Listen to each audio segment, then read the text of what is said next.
अस्सलामुअलैकुम।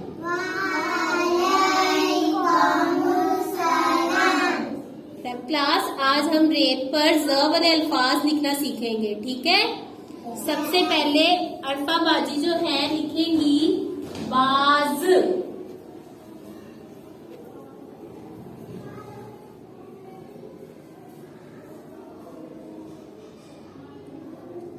शाबाश।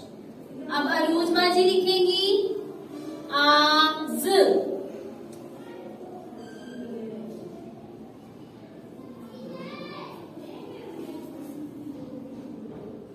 शाबाश, वेरी गुड। हसान भाई आप लिखें राज,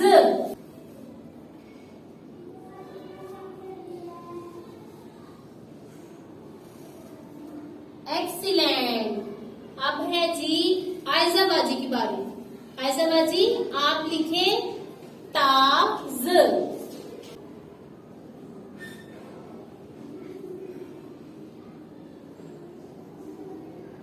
शाबाश। अब जायशा बाजी लिखेंगी गाज,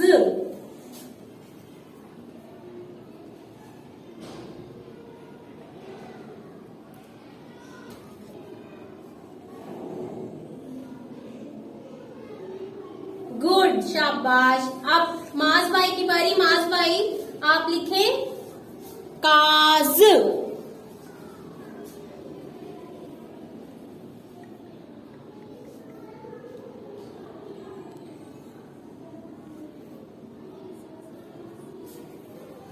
वेरी वेल डन। फी अमानिल्लाह।